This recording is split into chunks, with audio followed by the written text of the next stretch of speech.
Today we will discuss about principle of atomic conservation. तो basically हम बोलते हैं कि जितने भी लेफ्ट साइड में हमारे एटम्स हैं उतने ही हमारे यहाँ पे जितने लेफ्ट हैं उतने ही हमारे राइट में भी होंगे। तो केमिस्ट्री में इसका काफी यूज रहता है, काफी मोल मोल एनालिसिस के क्वेश्चंस को काफी सिंप्लीफाई कर सकते हैं इस कॉन्सेप्ट से। तो देखते हैं इसको। POAC, principle of atomic conservation. Basically अगर एटम्स कंजर्व हैं तो एटम से मिलके मोल्स बनते हैं और मोल्स का जो टोटल मास होता है वो भी क्या रहेगा, कंजर्व रहेगा। तो हम बोल सकते हैं it is based on law of mass conservation. तो इम्पोर्ट कई बार तो ऐसे ऑब्जेक्टिव पूछ लेता है कि पीओएसी किससे रिलेटेड है, तो समझ आना चाहिए it is based on law of mass conservation. तो फाइनली हमें क्या मिला, POAC is based on law of mass conservation. If atoms are conserved, moles of atoms shall also be conserved. Definitely atoms conserve हैं तो mole भी conserve होंगे, and then hence finally the atoms is also conserved. तो finally हमें समझ आ गया mass of atoms भी conserve होगा, atoms भी conserve होंगे, moles भी conserve होंगे। तो basically हम इसको कैसे apply करेंगे, that is more important. तो एक छोटा सा कॉन्सेप्ट देख लेते हैं, फिर से एक रिएक्शन ले लेते हैं। Decomposition of KClO3. Let us take decomposition of KClO3. तो फाइनली KCl डिकम्पोज होता है हमारा, तो हमें क्या देता है, KCl और O2। अब हम इस रिएक्शन को यहाँ पे बैलेंस नहीं करते हैं, जैसे कि हम मोल मोल एनालिसिस में बैलेंस करते हैं, यहाँ पे हम बिना बैलेंस किए रिएक्शन को देखते हैं। तो हम बोलते हैं कि अगर हम अप्लाई करते हैं POAC ऑन पोटेशियम K पे, तो लेफ्ट साइड में K कितना है, जितना KClO3 है, राइट साइड में कितना है, जितना KCl है। तो KClO3 कितना होगा, जो भी मोल्स गिवन होंगे, और एटॉमिसिटी कितनी है, 1, तो 1 इंटू मोल्स ऑफ KClO3, ये हो गए मोल्स लेफ्ट साइड में। राइट साइड में क्या होगा, KCl के जितने मोल्स गिवन होंगे इंटू 1, क्योंकि यहाँ पे भी एटॉमिसिटी हमारी कितनी है, 1 है। तो यहाँ पे भी एटॉमिसिटी 1 है, यहाँ पे भी एटॉमिसिटी 1 है, तो simply 1 into moles of KClO3 equal to 1 into moles of KCl। Okay. अगर हम क्लोरीन पे लगाते हैं तो क्लोरीन में भी दो ही जगह है, KClO3 और KCl में, और again we will get same, atomicity भी एक ही है, तो we will say that again we will get 1 into moles of KClO3 equal to 1 moles of KCl। तो सेम इक्वेशन लिखने का कोई पॉइंट नहीं है। ओके, तो अब हम ऑक्सीजन पे अप्लाई करते हैं। तो ऑक्सीजन में एटॉमिसिटी यहाँ पे कितनी, 3, तो मतलब जितने भी KClO3 के मोल्स हैं उससे 3 टाइम्स ऑक्सीजन के ज्यादा होंगे। तो लेफ्ट साइड में कितना ऑक्सीजन हो गया, 3 into moles of KClO3। Right side में एटॉमिसिटी कितनी है, 2, तो कितने एटम्स होंगे, 2 इंटू मोल्स ऑफ O2।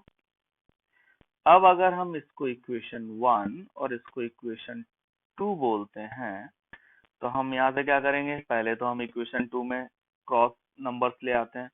तो moles of KClO3 upon 2 equal to moles of KClO3 upon, यहाँ पे 1 लिख लेते हैं, 1 लिख लेते हैं, और हम अगर क्रॉस में नंबर ले आते हैं यहाँ से, तो finally we will get this relation, moles of KClO3 upon 2 equal to moles of O2 upon 3। अब पहली इक्वेशन में अगर 2 से डिवाइड कर दें तो हमें क्या मिल जाएगा, moles of KClO3 upon 2 equal to moles of KCl upon 2 equal to moles of O2 upon 3। तो बिना बैलेंस किए हुए हमने क्या निकाल लिया, इसका स्टोइकियोमेट्रिक अमाउंट, जो हमें बैलेंस करने के बाद मिलता था। मतलब क्या हुआ, पीओएसी और मोल मोल एनालिसिस एक ही रिजल्ट देते हैं। अब डिपेंड करेगा कि हम किस चीज को कहाँ पे अप्लाई करना पसंद करते हैं। तो मतलब क्या हुआ, this result is same as the result of mole mole analysis, so we now have choice to apply any method to solve numericals। अब ये तो हो गया, हम कोई मेथड लगा सकते हैं क्योंकि सेम ही रिलेशन है, लेकिन हम कहाँ पे प्रेफर करेंगे, we will prefer to POC in following cases. तो ये अलग अलग कॉन्सेप्ट में अलग अलग वेरी कर सकता है, लोग डिफरेंट डिफरेंट इसमें स्टेटमेंट दे सकते हैं, लेकिन अकॉर्डिंग टू मी हम बोलते हैं 3 केसेस में ये अप्लाई करना हमारे लिए अच्छा है, मतलब जहाँ पे हमारे लिए हेल्पफुल होगा। तो पहला है केस 1, जब सिंपल है, हमारे पास कंप्लीट रिएक्शन है लेकिन हम उसको बैलेंस नहीं कर पा रहे हैं, मतलब हमारे पास टाइम नहीं है या हमसे हो ही नहीं रही है, मतलब। या दूसरा केस क्या है, it is consuming too much time to balance it. तो मतलब दोनों चीजें हैं, या तो बैलेंस हम कर नहीं पा रहे हैं, और या हमें लग रहा है कि हम करेंगे तो बहुत ज्यादा टाइम लग जाएगा, और हमारे पास पता है हमें क्वेश्चन सॉल्व करने के लिए लिमिटेड टाइम होता है। जैसे फॉर एग्जांपल हमारे पास एक रिएक्शन है Re2 plus CO, Re2O7 plus CO gives ReCO10 CO2। अब हमें सपोज इसको बैलेंस नहीं करना है या नहीं हो पा रही है, तो सिंपली हम रेनियम पे हमारा रिएक्शन पीओसी लगा देंगे। तो यहाँ पे एटॉमिसिटी कितनी है 2, तो 2 इंटू मोल्स ऑफ Re2O7, और इधर कितनी है 1, तो 1 into moles of ReCO10। Carbon पे पीओसी लगा लेते हैं, कार्बन पे लगाएंगे तो एक एटॉमिसिटी CO में है, 10 एटॉमिसिटी ReCO10 में है, और एक CO2 में है। तो क्या मिलेगा यहाँ पे हमें POC 1 into moles 1 moles of CO, 10 into moles of ReCO10, और 1 into moles of CO2। Oxygen पे लगाएंगे तो ऑक्सीजन चारों जगह पे है, तो हम सिंपली लिखेंगे, पहले में इसमें 7 है एटॉमिसिटी, तो 7 इंटू मोल्स ऑफ Re27, इसमें 10 है तो 10 into moles of ReCO10, CO भी होना चाहिए यहाँ पे, तो इधर साइड लेफ्ट साइड में हो जाएगा 1 into moles of CO, and that is equal to 10 into moles of ReCO10 plus 2 into moles of CO2।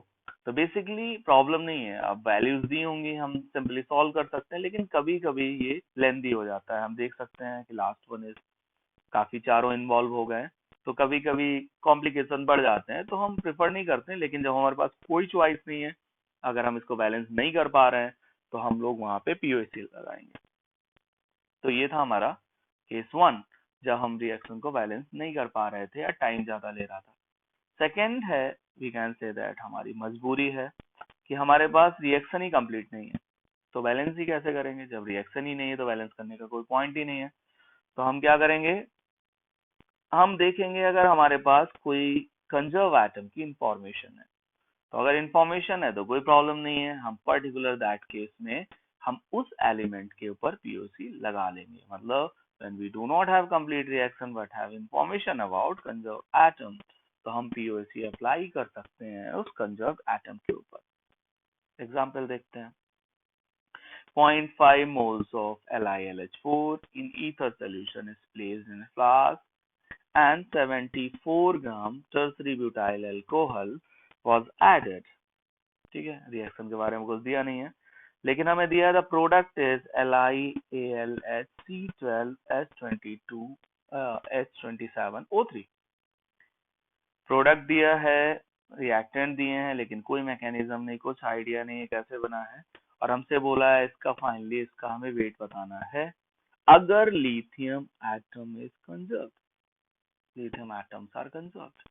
मतलब हमें लिथियम के बारे में इंफॉर्मेशन दी है, तो काफी आसान हो गया हमारे लिए, क्योंकि हमें पता है लिथियम कंजर्व है, रिएक्शन तो है नहीं, तो हम सिंपली क्या करेंगे, हमें पता है LiAlH4 टर्सरी ब्यूटाइल अल्कोहल, नहीं पता है तब भी लिख देते हैं this is tertiary butyl alcohol, और यहाँ से हमें प्रोडक्ट मिलता है LiAlHC12S27O3। तो पहला टास्क होगा हमारा इसका GMM निकालना। GMM के लिए हमें लिथियम और एल्युमिनियम का दिया हुआ है, हाइड्रोजन पता है 12, एंड जब हम कैलकुलेट करेंगे तो इट विल बी 254। तो हमारे पास GMM आ गया है प्रोडक्ट का, और हमारे पास मोल्स दिए हैं इसके 0.5 मोल्स, 0.5 मोल्स हमें गिवन है, और हमें पता है लिथियम कंजर्व है, तो पीओसी लगाएंगे। यहाँ पे एटॉमिसिटी 1 है, यहाँ पे भी एटॉमिसिटी 1 है, तो 1 into moles of LiAlH4 equal to 1 into moles of product। जो दिया हुआ है हमें। तो हमें ये गिवन है 0.5, तो देखा कितना आसान हो गया हमारे लिए। मोल्स ऑफ जो प्रोडक्ट आ गए वो सिंपली हमारे किसके बराबर हो गए, मोल्स ऑफ LiLH4 के, और जो होंगे 0.5। तो मोल्स ऑफ प्रोडक्ट आसानी से निकल आए बिना कुछ बैलेंस किए हुए। तो फाइनली मास कितना आ जाएगा, तो फाइनली मास ऑफ प्रोडक्ट, जिसके लिए हमने GMM निकाल के रखा है ऊपर, 0.5 into 254, and that will be 127 ग्राम।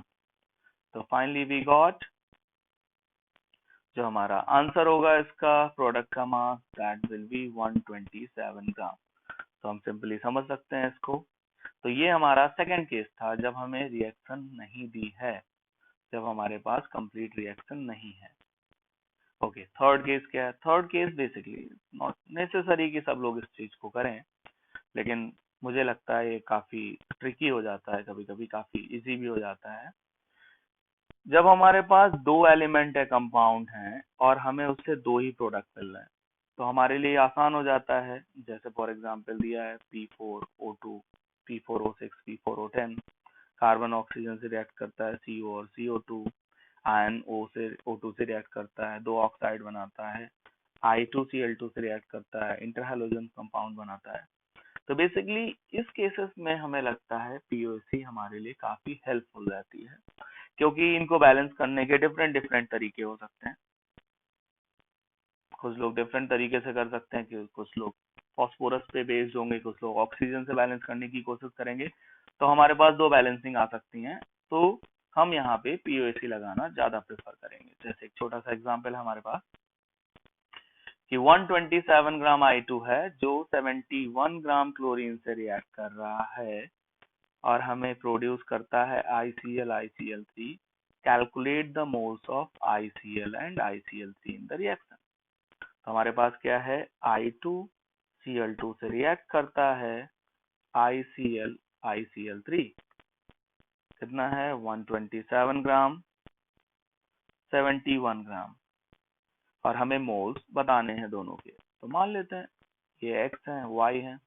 तो सिंपली हम क्या करते हैं, पीओसी लगाते हैं पहले आयोडीन पे। तो कितना होगा, 2 into moles of I2 equal to, यहाँ पे X हो जाएगा 1 है, यहाँ पे Y, यहाँ पे भी 1 है, और मोल्स कितने हो जाएंगे, 2 into 127 gram divided by 254 GMM of I2। तो ये आ गया X प्लस वाई। तो पहली इक्वेशन हमारी यहाँ से क्या आ गई, X plus Y equal to 1। तो पहला रिलेशन आ गया। पीओसी जब I2 पे हमने लगाया, Cl2 पे लगाएंगे POAC ऑन क्लोरीन, तो फिर वही 2 into moles of Cl2, atomicity 2 है, इसकी 1 है, इसकी 3 है, तो 1 into moles of ICl plus 3 into moles of ICl3। तो फाइनली 2 into मोल्स निकालने के लिए 71/71, GMmCl2 का 71 होता है, 1 into X plus 3 into Y। तो finally we got X plus 3Y equal to 2। ये सेकंड रिलेशन है, फर्स्ट दिया है, सेकंड दिया है, माइनस कर देते हैं सेकंड माइनस फर्स्ट। तो finally we got 2Y equal to 1। तो यहाँ से आ गया Y equal to 1/2, और y इक्वल टू 1/2 1 में पुट करते हैं तो x भी कितना आ जाएगा, 1/2। मीन्स हमारे रिएक्शन में हमने कोई भी देखो बैलेंसिंग नहीं की, कुछ नहीं किया, सीधे हमने क्या किया, पीओसी लगा दिया क्लोरीन और आयोडीन पे, और फाइनली वी गॉट ICl के मोल्स हमारे कितने होंगे, 1/2, और ICl3 के भी कितने होंगे, 1/2। तो इस तरीके से हमें लगता है ये काफी हेल्पफुल रहता है, कभी कभी इस तरीके से क्वेश्चंस को हम पीओसी अप्लाई कर सकते हैं। अब एक दो क्वेश्चंस और देख लेते हैं। अब देखते हैं कभी कभी क्या होता है, काफी लेंदी, काफी लैंग्वेज होती है क्वेश्चन में जब पीओसी लगानी होती है, लेकिन हमें रिएक्शन नहीं दी होती है। मोस्टली वो समझा रहा होता है कि कैसे क्या होता है, जैसे काफी अच्छा क्वेश्चन है, कोबाल्ट हमारे पास है प्रेसिपिटेट हो रहा है अल्फा नाइट्रोसो बीटा नैप्थोल में एज दिस कंपाउंड, और फिर इग्नाइट किया स्टीम के साथ O2, फाइनली हमें कोबाल्ट ऑक्साइड मिल गया। अब हम इसको इग्नाइट करके हाइड्रोजन गैस से वेट करके CO निकाल सकते हैं। तो इस तरीके के उन्होंने बोला कि प्रेसिपिटेट से हमने CO बनाया, CO से हमने सैंपल से प्रोडक्ट बनाया। तो बोल रहा है कि बताना है what is the weight of cobalt will have been obtained from the same weight of sample produced cobalt oxide 6.025। ढेर सारा कॉम्प्लिकेशन लग रहा है, लेकिन सिंपल चीज हमें समझ आनी चाहिए कि कोबाल्ट जो इनिशियल था वही ऑक्साइड में जाएगा, मतलब कोबाल्ट हमारा क्या है, कंजर्व्ड है। तो अब कुछ नहीं करना है, हमें सिंपली क्या करना है, कोबाल्ट जो है वो कन्वर्ट हो रहा है CO3O4 में। तो हमें सिंपली क्या लगानी है, बिना रिएक्शन जाने हुए भी हम POC ऑन कोबाल्ट लगा सकते हैं, और कोबाल्ट में अगर हम POC लगाएंगे तो फाइनली हमें क्या मिलेगा, 1 into moles of cobalt equal to 3 into moles of cobalt oxide, क्योंकि यहाँ पे एटॉमिसिटी कितनी 3। अब हमें क्या दिया है, मास दिया है कोबाल्ट का, तो CO3 पे GM हम निकाल लेते हैं इसका। तो इसका GMM अगर हम कैलकुलेट करेंगे तो that will be 241, cobalt 59 into 3 plus 64।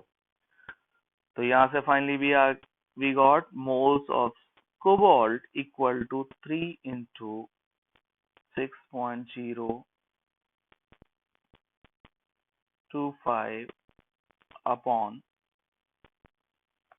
241। तो इसको सॉल्व करने के लिए हमें कैलकुलेशन करनी पड़ेगी। तो सिंपली हम कैलकुलेशन कर सकते हैं, 6 हमारे पास 025 है, डिवाइड करेंगे 241 से, तो ये आ जाएगा हमारे पास 0.3 इंटू 0.025। तो ये हो गया हमारा 0.075 मोल्स। और हमें क्या पूछा है, mass of cobalt, wait of cobalt. तो हमें GM दिया हुआ है, GM एटॉमिक मास 59। तो मास ऑफ कोबाल्ट कितना आ जाएगा, mass of CO will be 0.075 into 59। तो हम सिंपली हम यहाँ से कैलकुलेट कर लेंगे इसको। तो समझ आना चाहिए, मोस्टली यहाँ पे हमारा कैलकुलेशन का पार्ट होता है, और अगर कैलकुलेशन एक बार सही हो गई तो हमें कोई प्रॉब्लम नहीं होगी, क्योंकि कॉन्सेप्ट काफी आसान था। तो फाइनली वी गॉट 4.425 ग्राम। तो ये समझ आना चाहिए, काफी कॉम्प्लिकेशन था, एक पेज का न्यूमेरिकल था, लेकिन हमें समझ आना चाहिए हमारे लिए कितना यूजफुल था। वी जस्ट नीड कोबाल्ट और कोबाल्ट ऑक्साइड, और उस पे सिंपली हमने POC लगा के सिंपल इक्वेशन से सॉल्व कर लिया। तो देखा, काफी यूजफुल रहता है हमारे लिए POC। एक और न्यूमेरिकल देखते हैं। इसमें हमारे पास इंफॉर्मेशन है, हमारे पास एल्गी है ग्रीन कलर की, जो CO2 एब्जॉर्ब करेगी, पता है हमें, खाना बनाएगी फोटोसिंथेसिस से, और जो कार्बन है वो कन्वर्ट हो जाएगा स्टार्च से। 9th 10th में हम कभी कभी पढ़ते हैं कॉन्सेप्ट को। तो बेसिकली बायो का कॉन्सेप्ट है। तो हमें देखना है यहाँ पे न्यूमेरिकल क्या है, 8.1 ग्राम हमारे पास था, जो हो गया है how long it will take for the algae triple their own weight. Weight triple हो गया, मतलब क्या हो रहा है, स्टार्च जैसे जैसे बढ़ता जाएगा, बनता जाएगा, फूड बनाता जाएगा हमारा प्लांट, हमारी एल्गी जो है वो वेट बढ़ता चला जाएगा उसका, और वो क्या कर रहा है, एब्जॉर्ब कर रहा है CO2 पर आवर 10⁻³ मोल CO2 के। तो हमें क्या पूछा गया है कि how long would it take for the algae to triple their own weight. हमें बताना है कितने टाइम में वेट ट्रिपल हो जाएगा। तो क्वेश्चन सिंपल है, समझ आना चाहिए, एल्गी थी, CO2 एब्जॉर्ब करके स्टार्च बना रही थी, वेट बढ़ रहा था, और कितने टाइम में ट्रिपल हो जाएगा। ट्रिपल हो जाएगा मतलब जो वेट हमारा है वो 8.1 इंटू 3 24.3 ग्राम हो जाएगा, जिसमें ऑलरेडी 8.1 उसका खुद का है। तो इसका मतलब स्टार्च कितना बन गया, स्टार्च बन गया 24.3 माइनस 8.1 16.2 ग्राम। तो इतना स्टार्च बना है। तो कार्बन CO2 का कार्बन पूरा स्टार्च में गया, तो ये हमें फोटोसिंथेसिस से पता होना चाहिए, वैसे दिया हुआ है fixed carbon atoms were all stored after photosynthesis. तो कोई प्रॉब्लम भी नहीं है, अगर नहीं पता है तो भी क्वेश्चन में गिवन है हमें। तो हम क्या करेंगे, कार्बन के ऊपर पीओसी लगाएंगे। तो simply we will apply POC on carbon. Carbon के ऊपर पीओसी लगाएंगे तो 1 into moles of CO2 equal to, starch में कितने कार्बन है, 6n, 6n into moles of starch C6H10O5n। यहाँ पे हम देख सकते हैं 6 और n, तो ये 6n हो गया, दिया हुआ है फॉर्मूला। अब मोल्स ऑफ CO2 चाहिए, क्योंकि तब तक रेट नहीं आएगा, रेट फिर हम टाइम निकाल पाएंगे। तो मोल 6n हो गया, मास हमें पता है स्टार्च का 16.2, मॉलिक्यूलर वेट निकालेंगे 72 प्लस 10 प्लस 80, तो 162 इंटू n। तो फाइनली हमें क्या मिल गया यहाँ पे, 6 इंटू 0.1, तो हमारे पास आ गए 0.6 मोल्स। 0.6 मोल्स हमारे पास CO2 के हैं, और हमारे पास रेट क्या है, 10⁻³ moles of CO2 per hour. तो टाइम क्या होता है हमारे पास, हमें रिक्वायर्ड है कितने moles of CO2 divided by rate. तो finally we will get time 0.6 upon 10⁻³ तो 600 आवर्स। मतलब क्या हुआ, 600 आवर्स में हमारा जो एल्गी है वो अपने से ट्रिपल हो जाएगा।